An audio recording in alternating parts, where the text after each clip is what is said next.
हाँ, तो नमस्कार दोस्तों, रेयर बिट क्लासेस में आपका स्वागत करते हैं। तो मैं आशा करता हूँ कि आप स्वस्थ होंगे, मस्त होंगे और पढ़ने के लिए तैयार भी होंगे। तो आइए हम जो क्लास 10th का रसायन विज्ञान के चैप्टर फर्स्ट पढ़ते हैं, जिसका नाम है रासायनिक अपक्रिया एवं समीकरण। तो जिसके अंतर्गत हम पहली परिभाषा पढ़ने जा रहे हैं, जिसका नाम है रासायनिक अपक्रिया। जैसे चैप्टर का नाम ही है रासायनिक अपक्रिया एवं समीकरण, तो उसमें चैप्टर के नाम से ही आपको पता चल रहा होगा कि उसमें कई सारी रासायनिक अपक्रियाएं होंगी और उसमें कई सारे रासायनिक समीकरण होंगे। तो अब हम उनको पढ़ने से पहले जानते हैं कि रासायनिक अपक्रिया क्या होती है, रासायनिक समीकरण क्या होते हैं। उसके बाद हम बहुत सारी ढेर सारी अपक्रियाएं पढ़ेंगे एवं रासायनिक समीकरण को आपको हल कराएंगे। ठीक है, तो जैसे कि जानते हैं कि रासायनिक अपक्रिया क्या होती है, यानी केमिकल रिएक्शन। तो रासायनिक अपक्रिया बेसिकली रासायनिक अपक्रिया वह होती है जब एक या एक से अधिक पदार्थ मिलकर एक नए पदार्थ का निर्माण करते हैं, उसे रासायनिक अपक्रिया कहते हैं।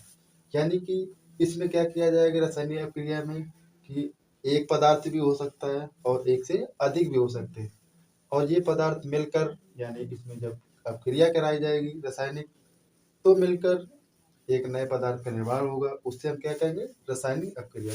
तो अब रासायनिक अपक्रिया की पहचान क्या होती है कि जैसे हमको कैसे पता चलेगा कि रासायनिक अपक्रिया हुई है कि नहीं हुई है। तो रासायनिक अपक्रिया जब भी होगी तो उसके अवस्था में परिवर्तन आएगा, नंबर सेकंड ताप में परिवर्तन आएगा, नंबर थ्री उसके रंग में परिवर्तन आएगा, नंबर फोर उसमें से गैस भी निकलेगी।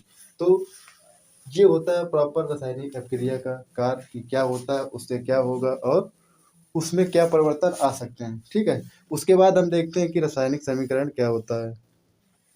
तो अब हम देखते हैं कि रासायनिक समीकरण वह होता है जब किसी अपक्रिया में भाग लेने वाले अभिकारकों तथा अपक्रिया के फलस्वरूप प्राप्त उत्पादों को उन प्रतीकों व सूत्र के रूप में लिखते हैं, उसे हम रासायनिक समीकरण कहते हैं। तो जो रासायनिक समीकरण होगा उसमें कोई रासायनिक अपक्रिया होगी, तो रासायनिक अपक्रिया में जो पहले उपस्थित हो यानी भाग लेगा उससे हम अपकारक कहेंगे, तथा उस अपक्रिया के फलस्वरूप यानी जब अपक्रिया हो जाएगी तो उससे जो हमको प्राप्त होगा उसको उत्पाद यानी जो उत्पाद हमको प्राप्त होगा या तो उसे हम प्रतीक के रूप में भी लिख सकते हैं, यानी जो प्राप्त हो प्रतीक के रूप में भी हो सकता है और सूत्र के रूप में भी हो सकता है।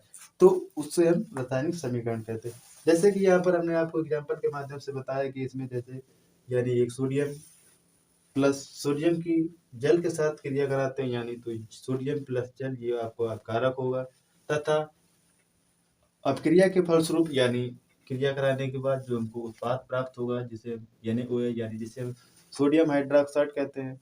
तो देख सकते हैं कि आप मैंने इसका यानी कि ये सूत्र के रूप में प्राप्त हुआ है, तथा उसके बाद एक प्रतीक यानी जिसके हम हाइड्रोजन यानी H2 प्राप्त हुआ है।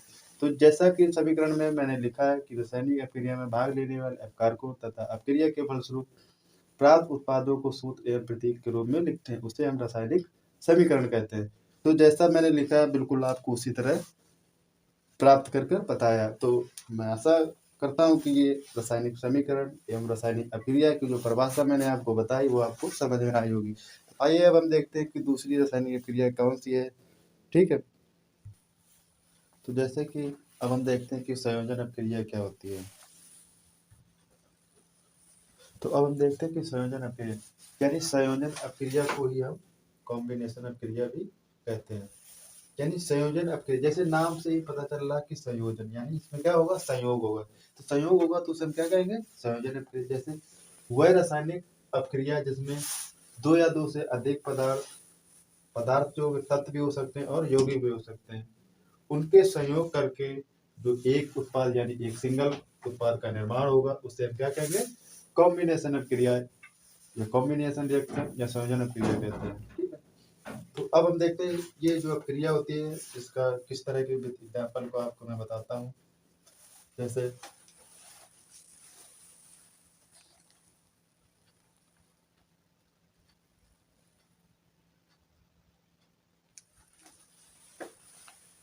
जैसे मैंने पहला एलिमेंट कार्बन प्लस O2 को लिया है, तो जो हमारा एकल उत्पाद प्राप्त होगा वो हमको कार्बन डाइऑक्साइड प्राप्त होगा, यानी इसे हम कार्बन कहते हैं, इसे हम ऑक्सीजन कहते हैं।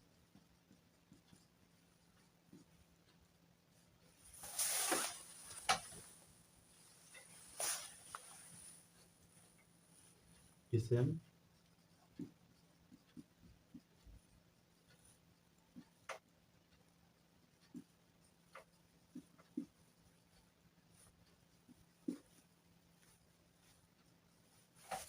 यानी जो हम कार्बन प्लस ऑक्सीजन की अपक्रिया कराएंगे तो हमको कार्बन डाइऑक्साइड प्राप्त होगा। तो ये संयोजन अपक्रिया होती है। इसके बाद अब हम अगली इसकी जस्ट अपोजिट अपक्रिया होती है, उसे हम वियोजन अपक्रिया कहते हैं।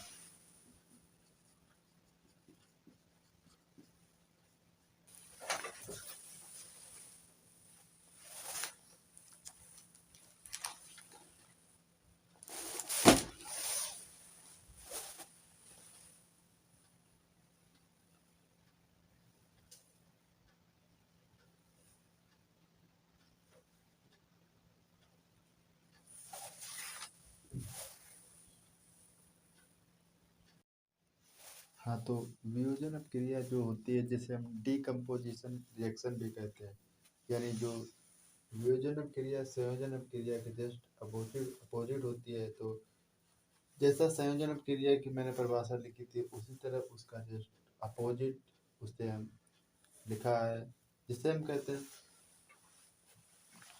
वह रासायनिक अपक्रिया जिसमें एकल पदार्थ यानी तत्व हो सकता है या यौगिक भी हो सकता है, वह टूटकर दो या दो से अधिक उत्पाद का निर्माण करता है, उसे वियोजन अपक्रिया कहते हैं, यानी डिकम्पोजिशन। इसको मैंने एग्जाम्पल के रूप में भी जैसे रासायनिक समीकरण के रूप में बताया, यानी एक जो हमारा पदार्थ है सिंगल जिसका नाम है कैल्शियम कार्बोनेट। जो कैल्शियम कार्बोनेट होता है वह टूट कर दो या दो से अधिक यानी एक भाग जो टूटेगा उसे हम कैल्शियम ऑक्साइड कहेंगे, तथा जो दूसरा भाग होगा वो कार्बन डाइऑक्साइड गैस के रूप में ऊपर की ओर निकल जाएगा। तो ये वियोजन अपक्रिया जैसे नाम से ही चल रहा है पता कि ये वियोजित होगा यानी ये टूटेगी। संयोजन का जैसे पता था कि ये संयोग कर रहा था तो उसमें जुड़ रहा था। वियोजन यानी इसमें क्या हो रहा है, टूट रहा है। वियोजित हो रहा है तो यानी टूट करके दो या दो से अधिक उत्पाद का निर्माण करते हैं, उसे हम वियोजन अपक्रिया कहते हैं। अब हम देखते हैं नेक्स्ट जो रासायनिक अपक्रिया है वो कौन सी है और उसको किस तरह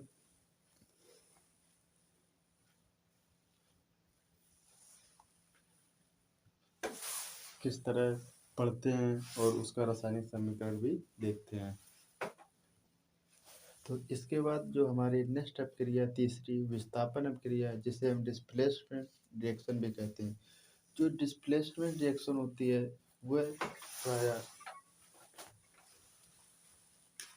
वह अपक्रिया जिसमें एक क्रियाकारक पदार्थ के द्वारा दूसरे क्रियाकारक पदार्थ से कम क्रियाशील पदार्थ में विस्थापित कर देता है।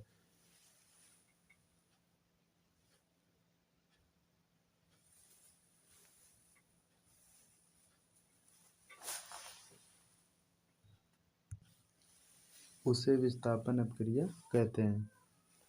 तो फिर से हम आपको बताते हैं कि विस्थापन अपक्रिया यानी डिस्प्लेसमेंट रिएक्शन वह अपक्रिया होती है जिसमें एक क्रियाकारक पदार्थ के द्वारा दूसरे क्रियाकारक पदार्थ से कम क्रियाशील पदार्थ में विस्थापित कर देता है, उसे हम विस्थापन अपक्रिया कहते हैं।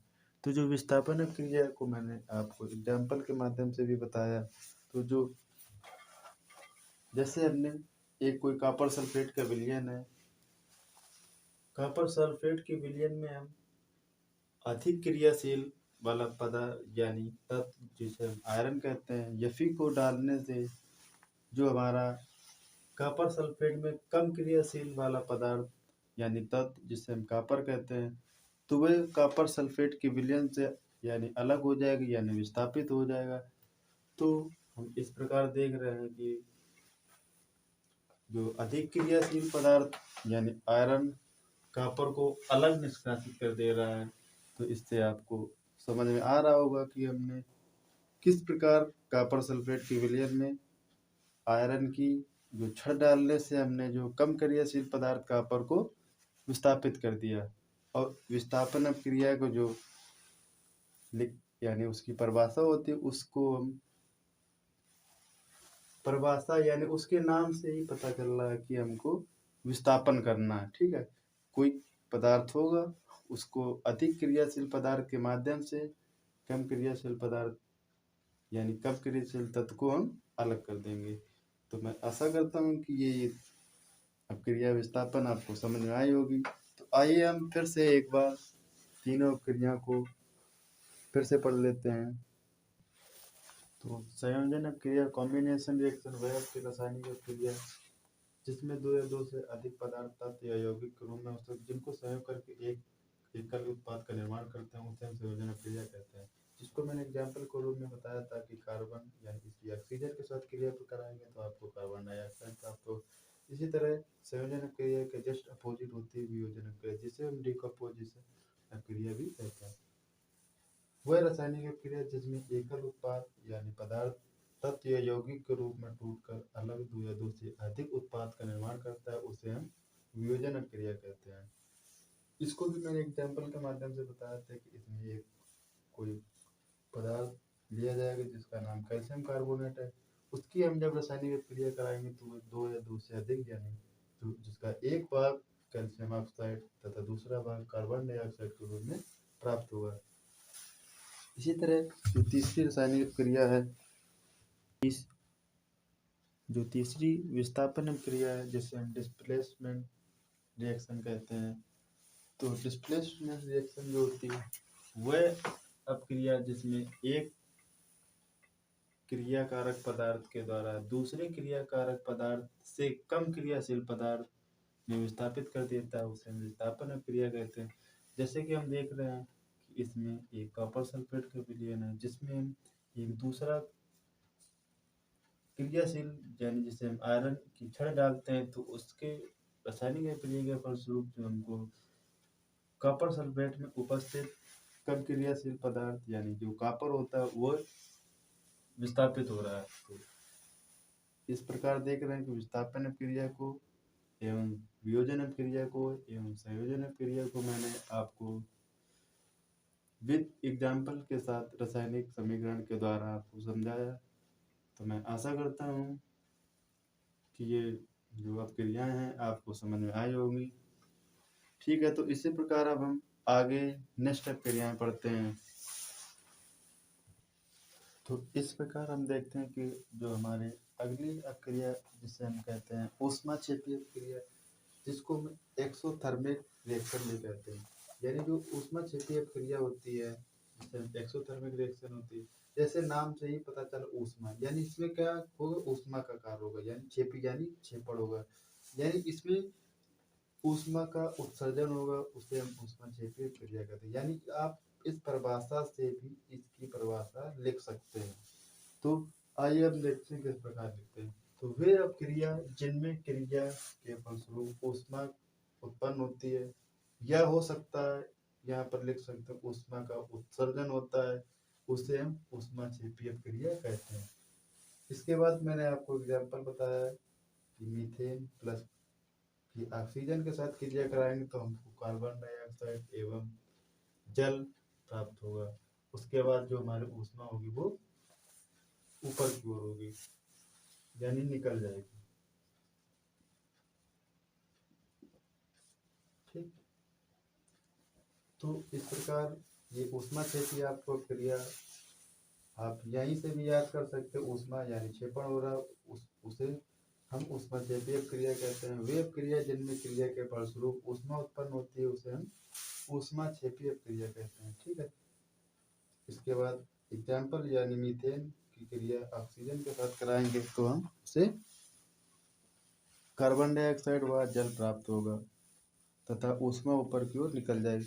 इसके जस्ट उल्टा होती है एक अपक्रिया जिसे हम कहते हैं ऊष्मा शोषी अपक्रिया। उसी प्रकार जो ऊष्मा क्षेपी की उल्टा ऊष्मा शोषी अपक्रिया होती है उसे हम एंडोथर्मिक रिएक्शन भी कहते हैं। यानी जो एंडोथर्मिक रिएक्शन होती है वे अपक्रिया जिनमें क्रिया के फलस्वरूप ऊष्मा का शोषण होता है यानी खपत होती है उसे हम ऊष्मा शोषी क्रिया कहते हैं। यानी कि जैसे हमने कोई मर्क्यूरी ऑक्साइड लिया उसमें क्रिया कराने के लिए क्या पहले हमको ऊष्मा की आवश्यकता पड़ेगी। इसीलिए इसको नाम यहाँ पर यानी क्रिया कराने के लिए हमको ऊष्मा की आवश्यकता पड़ती है, यानी शोषण करना पड़ता है, खपत की जरूरत पड़ती है, इसलिए उसको ऊष्मा शोषक क्रिया कहते हैं। तो इसको ऊष्मा के साथ जब अपक्रिया प्राप्त होगी तो हमारा जो मरकरी यानी जो Hg होगा वो लिक्विड के रूप में होता है, यानी मरकरी एक धातु लिक्विड धातु है जो अलग प्राप्त होगी तथा ऑक्सीजन गैस अलग प्राप्त हो जाएगी। तो ऊष्मा शोषी अपक्रिया का जो समीकरण होता है वो इस प्रकार है, जिसको मैंने आपको बता दिया। इसके आगे और अपक्रियाएं हैं इसी चैप्टर में, जो मैं आगे आपको निम्न प्रकार बता रहा हूँ। हाँ हाँ, तो दोस्तों इसी तरह हमारे जो नेक्स्ट अपक्रिया है जिसे हम ऑक्सीकरण या उपचयन अपक्रिया भी कहते हैं। ऑक्सीडाइजेशन ऑक्सीडेशन रिएक्शन यानी जो ऑक्सीकरण या उपचयन अपक्रिया वे अपक्रिया जिसमें पदार्थों के ऑक्सीजन का योग हो या हाइड्रोजन का ह्रास हो यानी कमी हो, या पदार्थों से इलेक्ट्रॉन निकल जाए, उसे उपचयन अपक्रिया या ऑक्सीकरण अपक्रिया कहते हैं। जैसे कि इसमें नाम से ही पता चल रहा है, यानी उपचयन यानी जैसे हम इसको माध्यम से याद करना चाहेंगे, यानी कि ऑफ और ऑक्सीजन भी होता है और ऐड भी होता है। इसमें क्या होगा, ऑक्सीजन का ऐड होगा तथा H पर हाइड्रोजन भी होगा और H पर ह्रास भी होगा, यानी इसमें H हाइड्रोजन की कमी होगी, तो उसे हम क्या कहते हैं, उपचयन अपक्रिया कहते हैं। तथा ह्रास होगा जाहिर सी बात है, इसमें इलेक्ट्रॉन की कमी होगी यानी इलेक्ट्रॉन त्यागेगा या निकल जाएगा, उसे हम क्या कहेंगे, उपचयन अपक्रिया कहते हैं। इसको इसी प्रकार जो एग्जाम्पल जैसे इसमें सोडियम होता है, जिसे Na को सोडियम कहते हैं, ये जब क्रिया करेगा तो ये सोडियम प्लस आयन यानी जो प्लस होगा वो यहाँ पर प्लस था, लेकिन अब जब इसकी रिएक्शन होगी तो वो इसका इलेक्ट्रॉन निकल जाएगा। तो इस प्रकार जो उपचयन क्रिया आपको समझ में आए होगी।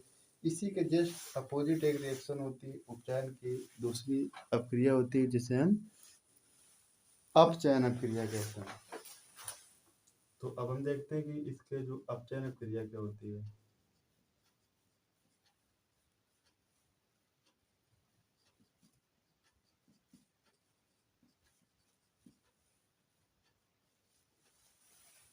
अपचयन अपक्रिया को या ऑक्सीकारक क्रिया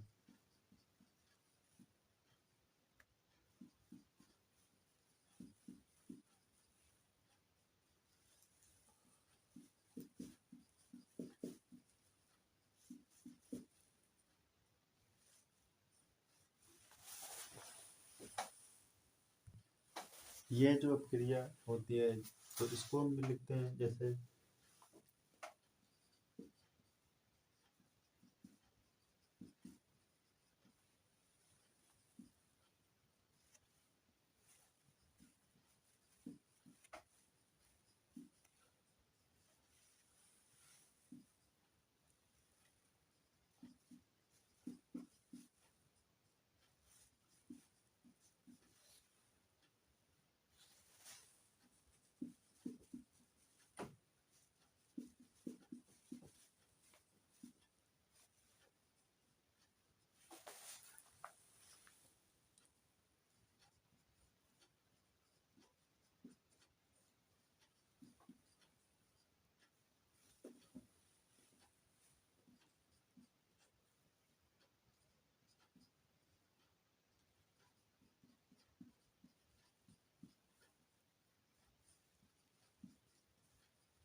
तो जो अपचयन अपक्रिया होती है बेसिकली उपचयन अपक्रिया की ही उल्टा होती है। तो जो अपचयन अपक्रिया होती है वह अपक्रिया जिसमें पदार्थों से ऑक्सीजन का कमी हो या हाइड्रोजन की वृद्धि हो या पदार्थों से इलेक्ट्रॉन निकल जाए, उसे हम अपचयन अपक्रिया कहते हैं।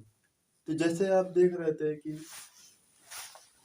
उपचयन अपक्रिया थी, उसमें ऑक्सीजन का योग हो रहा था तथा हाइड्रोजन की ह्रास हो रही थी तथा उससे इलेक्ट्रॉन निकल रहा था तथा इसमें इलेक्ट्रॉन प्राप्त हो रहा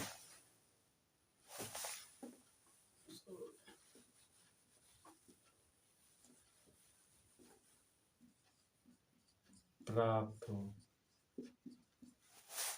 तो जब इलेक्ट्रॉन प्राप्त होगा तो यानी इसमें इलेक्ट्रॉन प्राप्त होगा, उसमें यानी उपचयन में इलेक्ट्रॉन की कमी होगी। तो इस प्रकार ये जो क्रिया अपचयन क्रिया आपको समझ में आई होगी। इसको भी हम जैसे एग्जाम्पल के रूप में आपको उपचयन बताया था, इसको भी आपको मैं अपचयन को भी एग्जाम्पल के रूप माध्यम से भी बताऊंगा।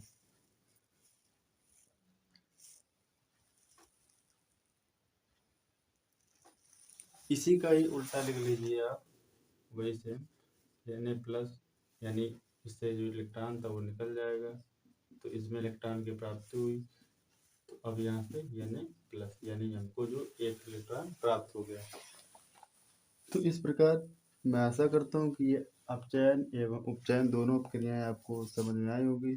तो इसके बाद इन्हीं दोनों अपक्रियाओं के योग से एक नई अपक्रिया का निर्माण होता है जिसे हम रेडॉक्स अपक्रिया कहते हैं। तो अब आइए हम देखते हैं कि रेडॉक्स अपक्रिया क्या होती है।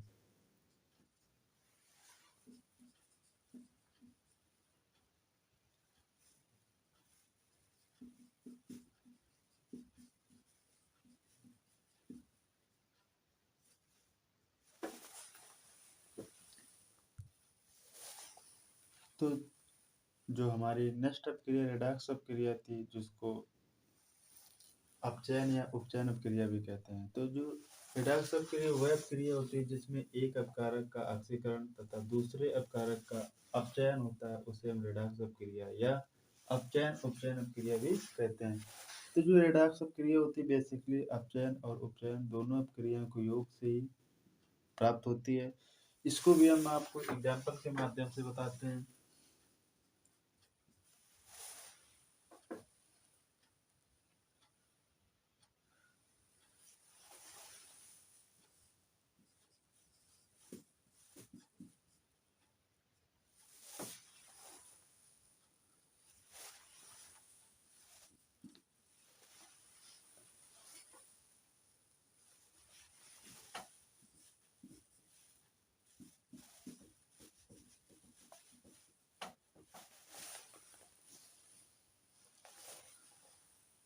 तो इसमें जैसे हमने कॉपर ऑक्साइड प्लस हाइड्रोजन इनकी क्रिया कराई तो हमको कॉपर प्लस जल प्राप्त हुआ। तो जैसे कि हम देख रहे हैं कॉपर, इसमें अब हम आपको बताते हैं कौन सा अपचयन क्रिया है और कौन सा उपचयन क्रिया है। जैसे कि हम देखते हैं कि इस वाले में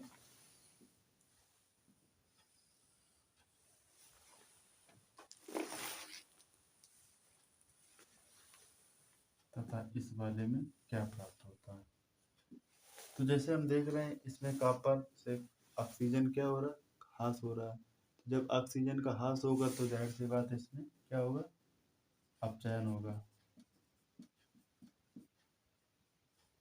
इसमें हाइड्रोजन का ह्रास हो रहा है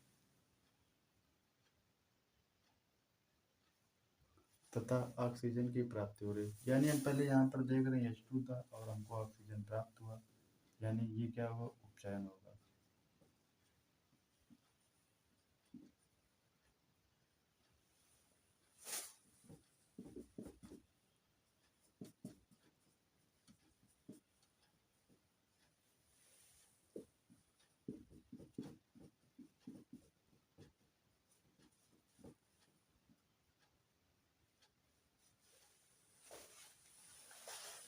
तो मैं जो आपको रेडॉक्स क्रिया का समीकरण बताया वो आपको जैसा कि देख रहे हैं आप बोर्ड में, आपको समझ में आ रहा हो कि जैसे इस वाले यानी कॉपर ऑक्साइड इससे हमारा जो ऑक्सीजन का ह्रास हो रहा है, तो जाहिर सी बात जिसमें ऑक्सीजन का ह्रास होता है वह अपक्रिया अपचयन क्रिया होता है, आप पहले पढ़ चुके हैं।